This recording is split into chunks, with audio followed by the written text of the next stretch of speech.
네, 핵심 주제 52는요, 경기 변동에 관한 얘기인데요. 자, 우리가 경기 변동의 원인을 제대로 파악해야 되는 게 이 포인트입니다. 우리가 일단 경기 변동의 정의를 좀 이게 가장 원래 좀 어렵게 한 얘기가 이거예요. 한번 볼까요? 경기 변동이란 각종 거시 경제 변수들이 기준 변수인 국민 소득을 중심으로 동시에 또는 일정한 시차를 두고 움직이는 현상이다. 읽어봐도 뭔 소리인지 모르겠죠. 하지만 이게 가장 정확한 표현이고요. 조금 더 쉽게 얘기하면은 경기 변동은 GDP가 있잖아요. GDP가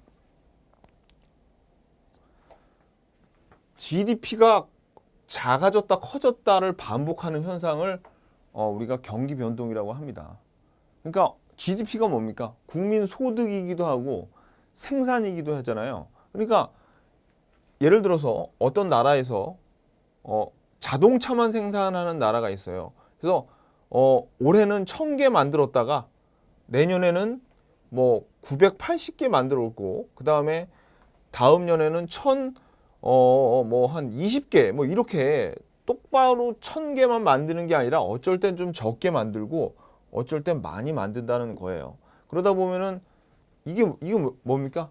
총 생산량이 일정하지가 않고 계속 줄어드는 것도 아니고 줄었다가 늘었다가 줄었다가 늘어났다 하는 것이 경기 변동이라고 하는데, 자, 그러니까 결국은 뭐의 움직임이에요? GDP의 움직임이죠. 근데 GDP가 움직이면 GDP만 변합니까? 우리 거시경제 지표 중에서 요 국민소득 말고도 다른 지표들 있잖아요. 그러니까 봐요.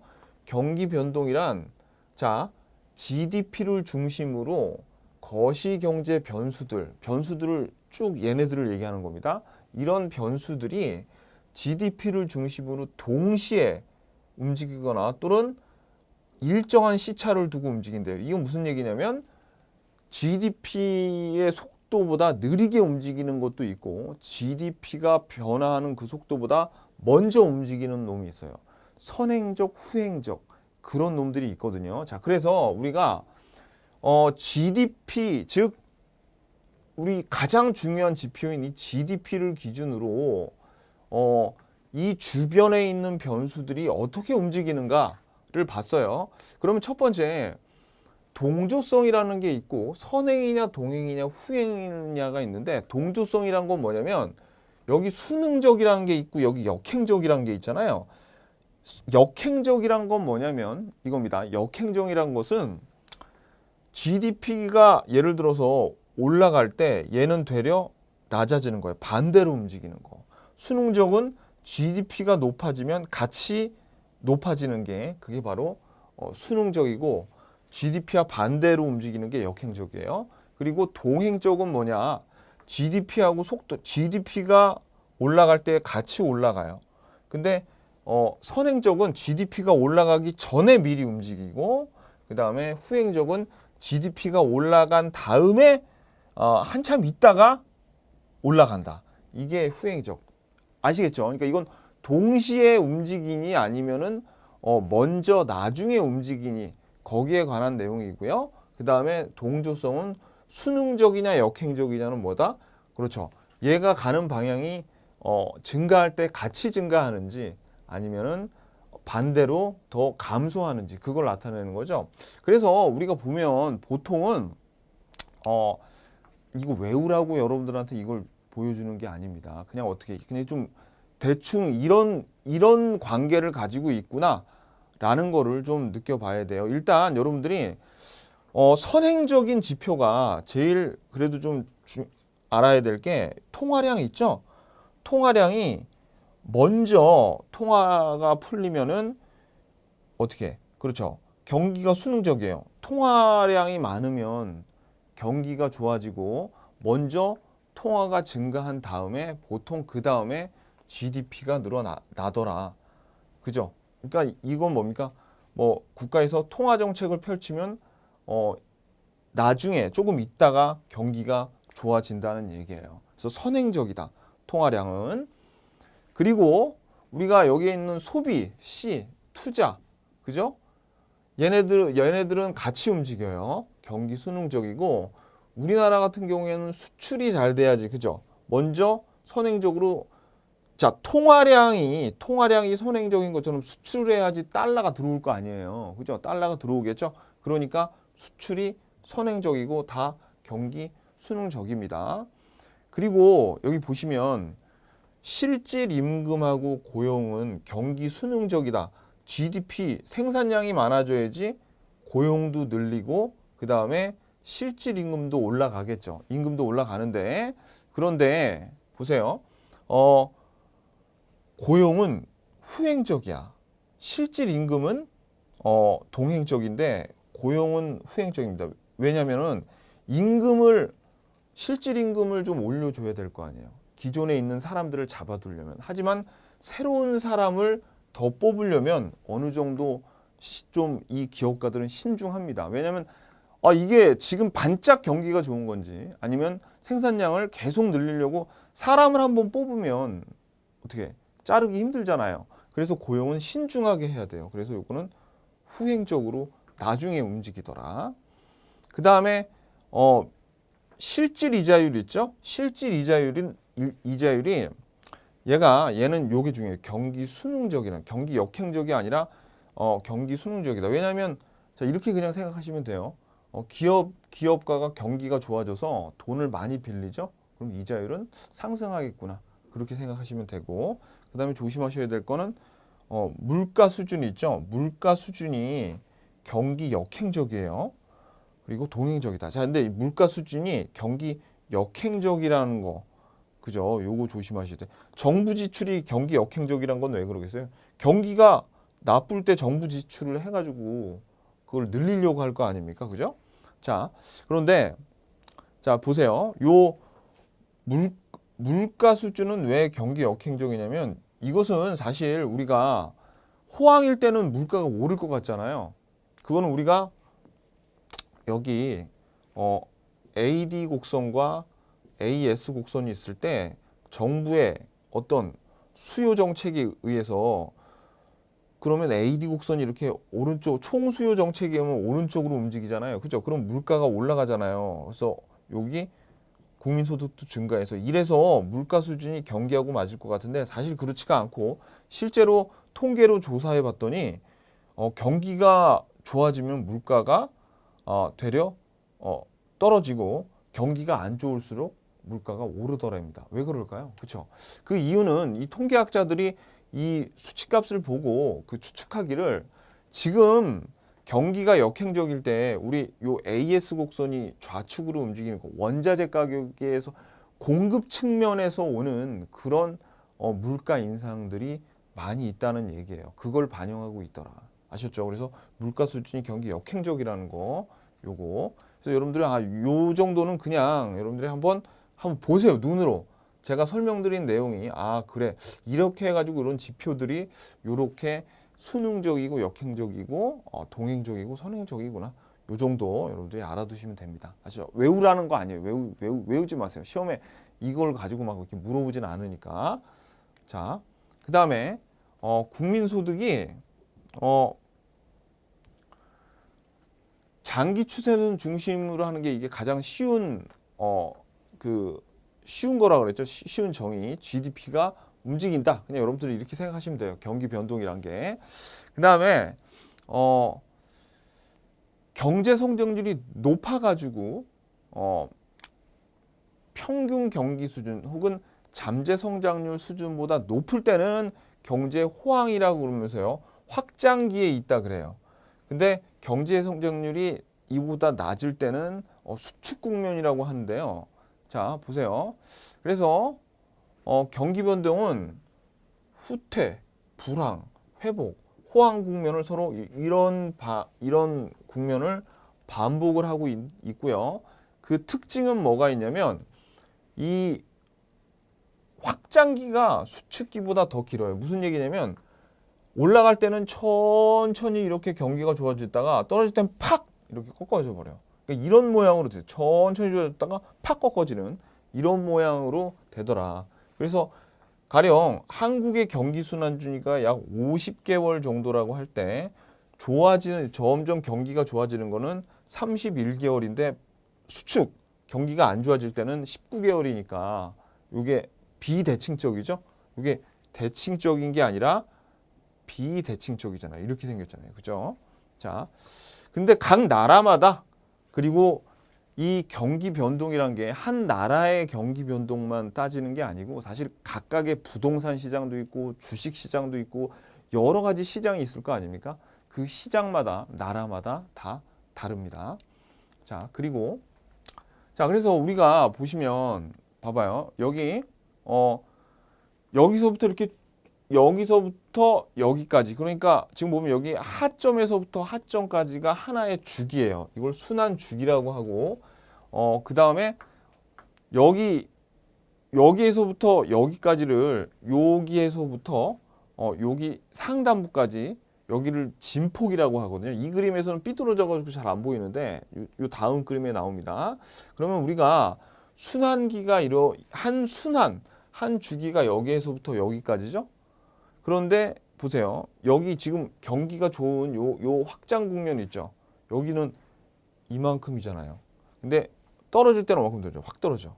그죠? 그래서 경기라는 게 어떻게 됩니까? 이 선, 이게 뭐예요? 이게 추세선이죠. 장기 추세선을 중심으로 해서 이렇게 경기가 올라갔다 내려갔다 하는 거예요. 왜? 그렇죠. 장기적으로 봤을 때는 성장을 하고 있거든요. 보통 국가들이. 그래서 요걸 중심으로 이렇게 하니까 생긴 게 보통은 이렇게 그래프가 이런 모양으로 나오더라. 근데 이거를 한번 좀 그냥 바로 이렇게 수평으로 세워두면 이렇게 된다는 얘기예요. 여기 보시면 자, 여기에서부터 여기까지 꼭지점에서부터 꼭대기점까지 여기가 하나의 순환 주기라 그랬죠. 아니면 여기에서부터 여기 제일 밑에 있는 점에서부터 여기까지가 하나의 주기로 잡아도 돼요. 그러면 요게 하나의 주기고 그 다음에 여기에서부터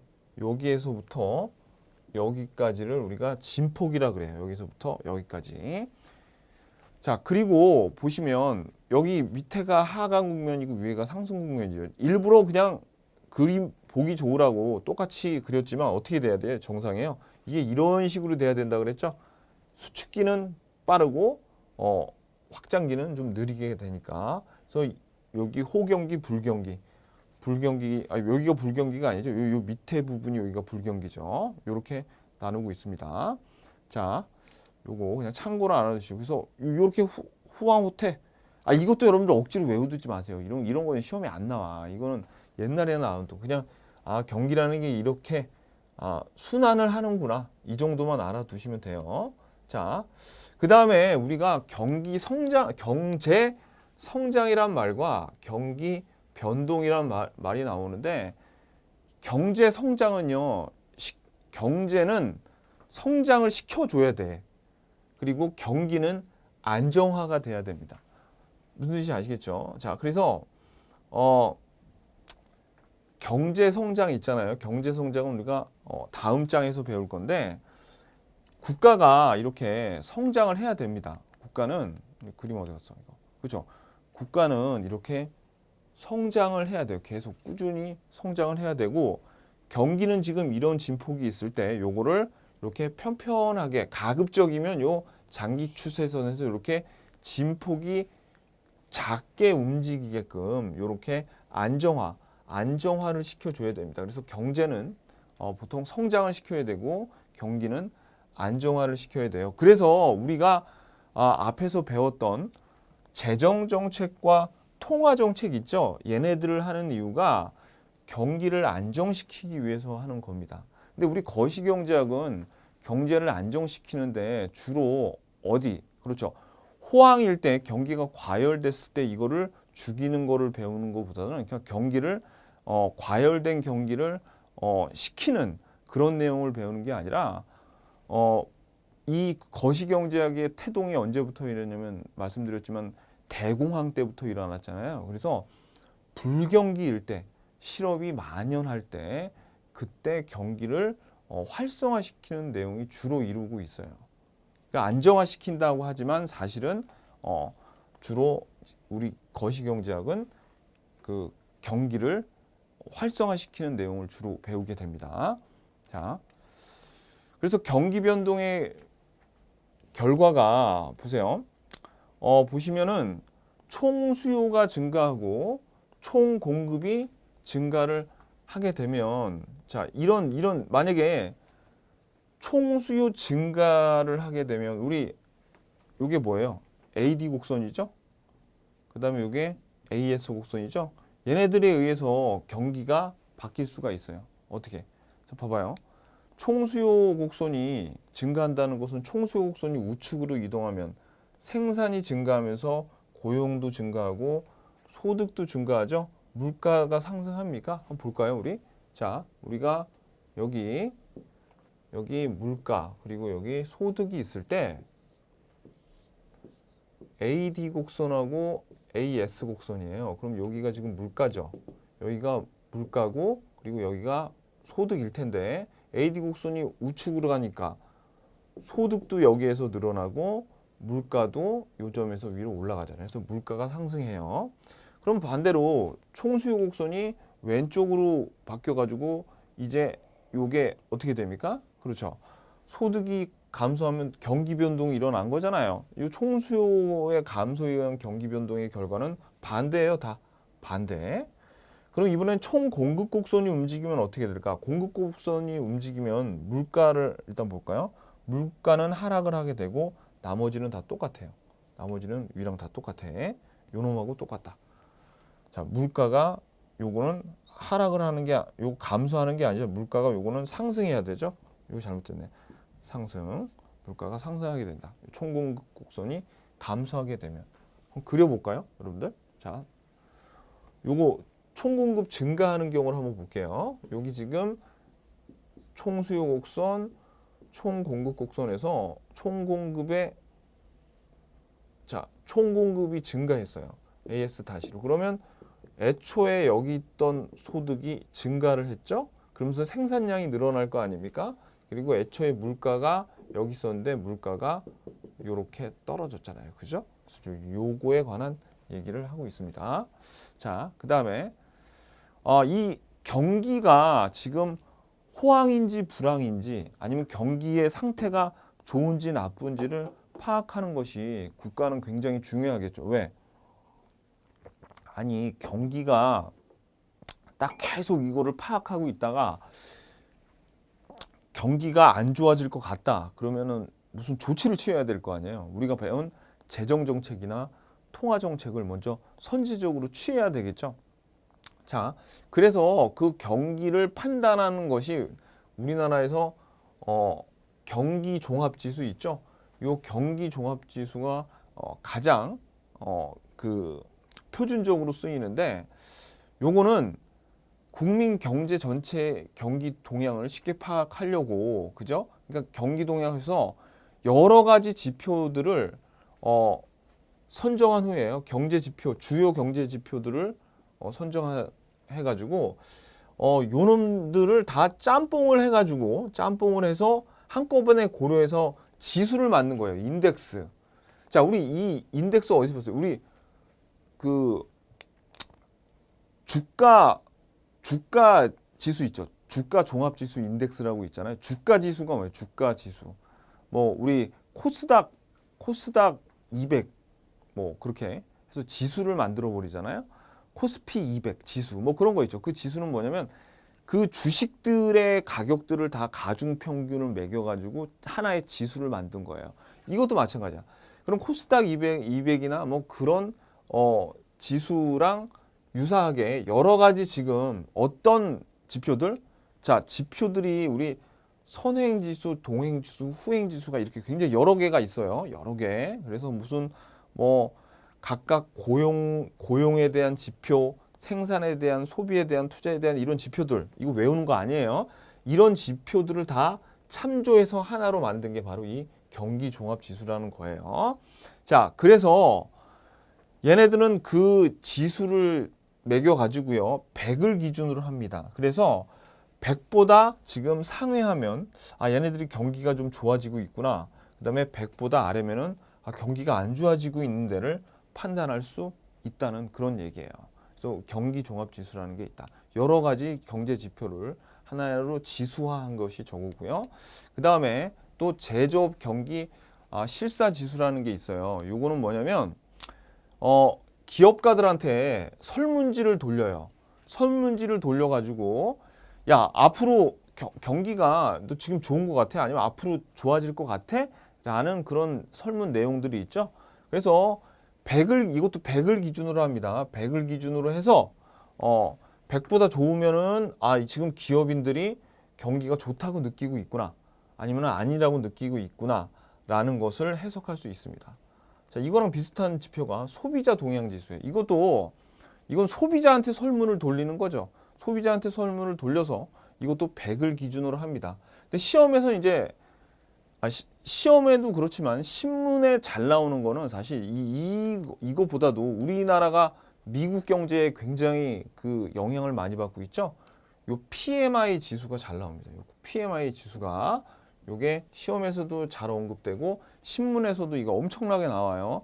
이건 뭐냐면 미국의 퍼체이스 매니저 있죠? 퍼체이스 매니저. 그러니까 점장들 어떤 소매 점장들한테 물어보는 거야. 그러니까 설문조사를 하는 거야. 그래서 50을 기준으로 합니다. 이거는 50을 기준으로 이거보다 크면 경기가 좋고 나쁘면 했다. 그러니까 우리나라의 구매자 관리 지수가 요 소비자 동향 지수나 제조업 경기 실사 지수하고 BSI, CSI와 비슷한 거예요. 미국에서 써먹는 거 PMI 굉장히 신문에 많이 나오는 그런 지수입니다.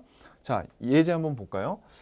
기업의 재고 변동과 경기 변동에 대한 설명으로 가장 거리가 먼 것은 1번 재고 확충 속도가 줄어들면 경제 성장 기여도는 축소된다. 재고의 확충 속도가 줄어들면 경제 성장 기여도는 축소가 되겠죠. 이게 뭐예요? 점점 재고가 점점 줄어드는데 이거를 확충을 안 해놓고 있다는 거죠. 점점 좀 줄어들고 있다는 얘기예요. 확충 속도가 줄어들면. 그다음에 2번 생산이 활발해지고 재고가 감소하고 자 생산이 이제 활발해진대요. 여기 1번은 뭐예요? 재고가 나가기는 하는데 생산이 안 된다는 얘기인데 여기는 생산이 활발해지면서 재고가 감소하고 있대요. 그러면서 출하가 증가해. 잘 팔리고 있어. 그러면 지금 이거 경기가 좋아진다는 거에 나빠요. 경기가 좋아지고 있다는 얘기죠. 그럼 생산을 감축할 게 아니라 증축을 해야 되죠. 그죠? 그래서 지금 이거 틀린 걸 찾은 거니까 2번이 틀렸네. 3번 재고가 굉장히 높은 수준에 도달한 경우 경제 성장률이 과대평가되어 있다고 볼 수 있겠죠. 잘 안 팔린 재고가 상당히 높은 수준에 있으면 경제 성장이 잘 안 되고 있다는 얘기 아니에요?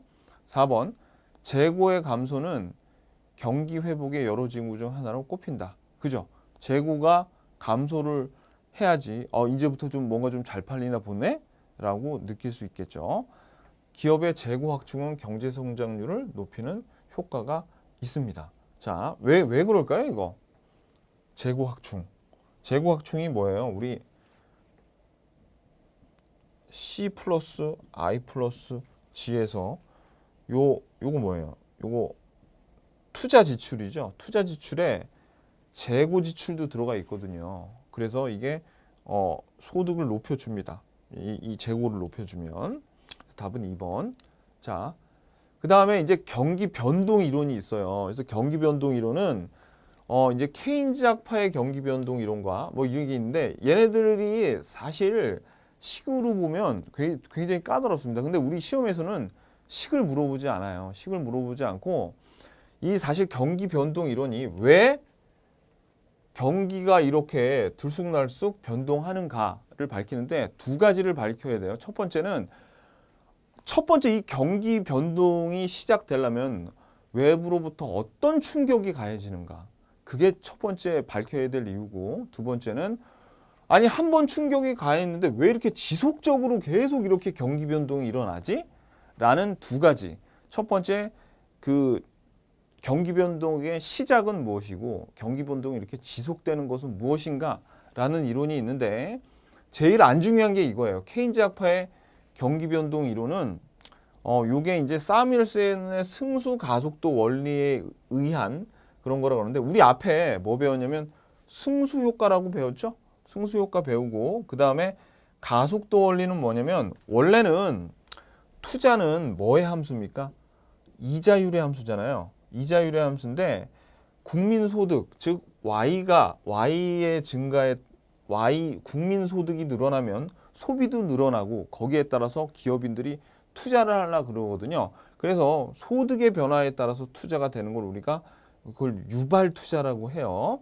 그래서 승수 효과와 가속도 원리 즉 유발 투자에 의해서 이런 경기 변동이 계속 지속된다라는 거죠. 그러면 처음에 시작은 뭘로 된다? 그렇죠. 우리가 총 수요의 변화가 일어났을 때 AD 곡선을 움직이는 어떤 변화가 일어났을 때 정부가 재정 지출을 한다던가 아니면 갑자기 수출이 많이 일어났다던가 하는 그런 총 수요 쪽에 변동이 있었을 때 이런 승수 효과와 가속도 원리를 타고 계속 이렇게 경기가 움직이는 거야 라고 최초로 제시하였는데 결국 이론적으로 이게 반복적으로 경기 순환이 이렇게 이루어진다는 거를 증명하는 거를 실패했어요. 그래서 별로 중요하지 않아요, 얘는.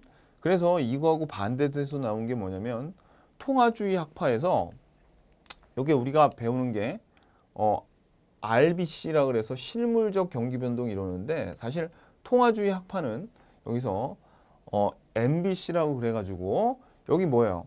리얼 비즈니스 서클인데 M이면은 money겠죠. 그래서 그 통화 비즈니스 사이클이란 거를 했는데 얘네들은 뭐냐? 경기 변동 원인이 요게 통화주의자. 얘네들 통화주의자니까 통화 때문에 경기 변동이 생긴 거야.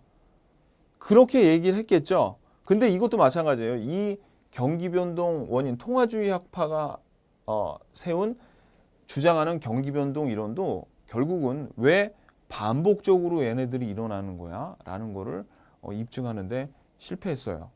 그리고 지금 여기 통화주의 학파의 경기 변동 이론하고 그 다음에 요 케인즈 학파의 경기 변동 이론의 특징은 뭐냐면 얘네 둘은 자 원래 우리 잠재 GDP가 이렇게 있잖아요. 잠재 GDP가 이렇게 있을 때 경기 변동이라는 것이 잠재 GDP가 이런 상태에 있을 때 이 Y 값이 계속 이렇게 소득이 이렇게 변하는 거예요. 그러면 이 경기 변동이란 게 뭐냐면 원래 균형은 여기에 있는데 불균형 상태가 계속 지속되는 게 경기 변동이라고 봤어요. 그런데 우리 요 RBC 실물적 균형 경기 변동 이론은 얘네들이 사실 그 뿌리는 어디에서 왔냐면 통화주의 학파의 뿌리를 가진 세고전 학파라는 애들이 이걸 만들었는데 이 세고전 학파에서는 자 뿌리가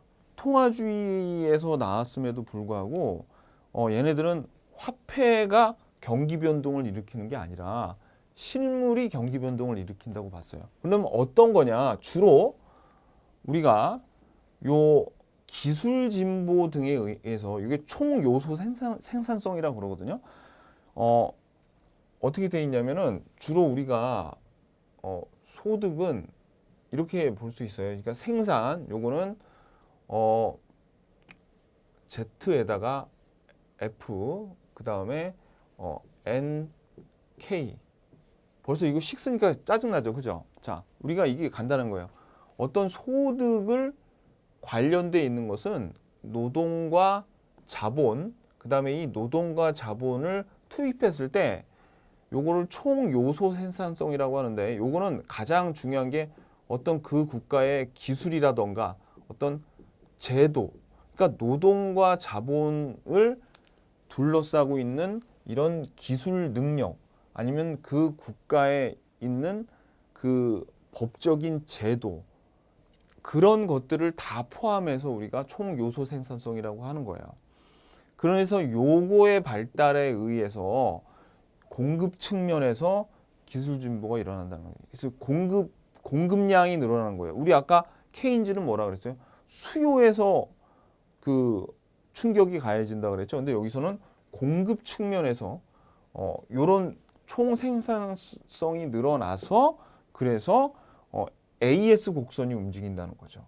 그런 기술 진보에 의해서 그러니까 주로 이제 기술 진보에 의해서 생산성이 향상이 돼요. 그러면 자 봐봐요.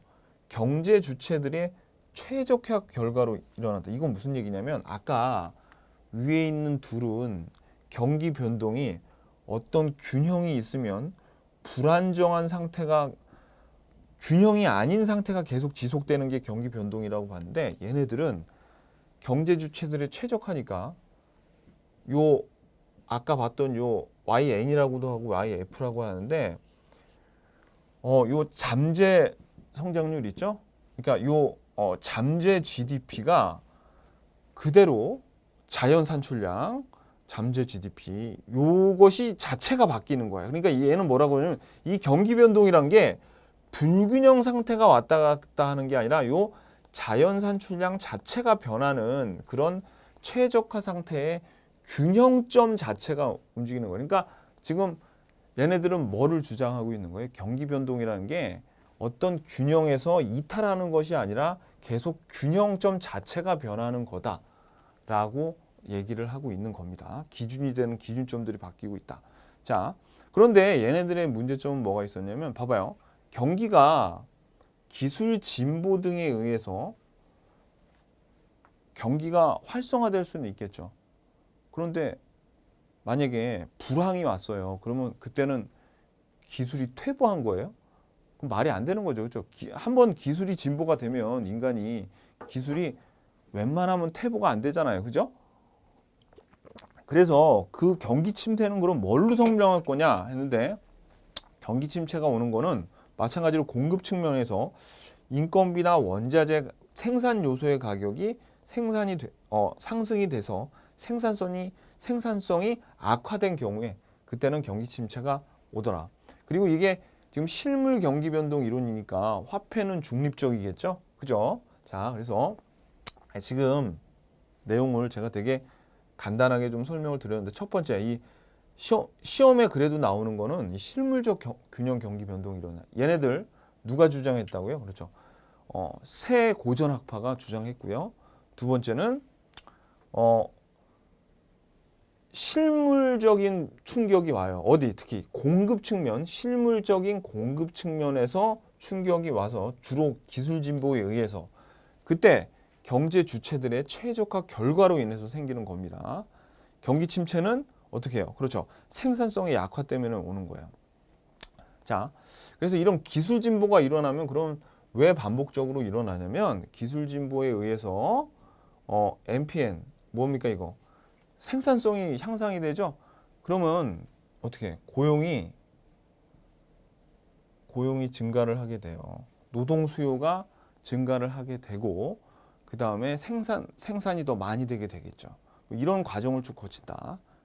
근데 이게 식으로 나타내면은 정말 지저분하게 짝이 없거든요. 그냥 여러분들이 이 개념만 그냥 알아두세요. 아셨죠? 자, 그럼 핵심 예제 2번. 실물적 경기 변동 이론에 관한 설명으로 틀린 거. 경기 변동은 화폐적인 요인과 무관하며 이게 지금 RBC 얘기하는 거죠. 실물적인 요인에 의해서 발생한다. 맞고 실물 부분이 바뀌므로 화폐 중립성이 성립하죠. 화폐 중립성이 성립한다. 경기 변동의 주 요인은 기술의 변화, 총 요소 생산성의 변화 그래도 되고요. 실물적 경기 변동은 새 고전 학파라 그랬죠. 새 고전 학파의 경기 변동론으로 경기 변동을 균형 상태에서 새로운 균형 상태로 변하는 것으로 보는 그거 봐봐요. 균형 상태로 보는 거예요. 얘네들은. 그래서 결론은 뭐냐면 정부의 경제 개입은 최소화돼야 된다는 것이 얘네들의 주장입니다. 왜? 아니 이거 지금 균형 상태를 유지하고 있는데 정부 너희들이 괜히 섣불리 이걸 불황이라고 판단하고 나서지 말라는 얘기예요. 시장 개입을 굉장히 싫어하는 고전학파, 통화주의 학파를 그대로 잇고 있는 거죠. 얘네들의 사상이. 자, 근데 사실 지금까지 설명을 드렸는데 경기 변동 이론이 종류가 엄청 많아요, 여러분들. 엄청나게 많습니다. 그런데 그나마 제일 쓸만한 거는 요게 제일 중요해요. 그래서 요거를 여러분들이 좀 자세히 이해할 필요는 없고 사실 요 문제 지문 있죠? 요거하고 요 내용만 여러분들이 암기해서 가시면은 시험 보는데 별 문제가 없습니다. 사실 뭐 태양의 흑점에 의해서 경기 변동이 일어난다는지 뭐 그런 이론도 있어요. 그건 언제냐면 대공황 이전에 농업 중심 사회인 경우에는 태양의 그 흑점에 의해서 변한다는 게 일리가 있는 거죠. 왜? 만약에 태양의 온도가 높거나 낮으면 그 농사가 잘 안 될 거 아니에요. 이 기후 변화 때문에. 뭐 그런 이론도 있고 되게 많습니다. 많은 이게 제일 중요하다. 근데 사실 이 경기 변동 이론은 케인즈 학파가 원래 이제 그 케인즈가 그 일반 이론을 내기 전에는 경기 변동 이론과 경제 성장론이 굉장히 인기가 많았어요. 그러니까 되게 좋았다가 이제 케인즈 학파가 들어서면서 그 필립스 곡선하고 그밖에 필립스 곡선에서 보면은 실업률과 물가 상승률을 가지고 요거를 조정을 할 수 있다. 이게 우리가 이 경기 변동을 안 하게끔 조절을 할 수 있겠다. 이런 믿음이 생겼거든요. 그때 한참 케인즈 학파가 그래서 그게 가능하다고 느끼고 실질적으로 어떤 재정 정책을 통해서 그거를 실제로 잡았습니다. 그때는 공급 측면에서의 어떤 충격이 없었기 때문에 그게 가능했어요. 그래가지고 이 경제 성장론과 경기 변동론이 굉장히 그 당시에는 침체 상태에 있다가 이제 70년대에 오일 쇼크가 터지면서 케인즈 학파의 이론들이 무너지기 시작했죠. 걔네들은 총수요를 주로 다루는 거였는데 공급 쪽에 충격이 가해지면서 이론이 무너지기 시작해서 다시 경기 변동론이 살아나기 시작했다는 별로 시험에는 안 나오는데 그런 것도 좀 알아두세요. 아셨죠? 오케이. 그러면 경기 변동론 아까 우리가 경기 변동의 원인은 무엇인가? 그다음에 그 여러 가지 지표들 있죠? 걔네들 여러분들이 눈여겨 보시면 되겠습니다.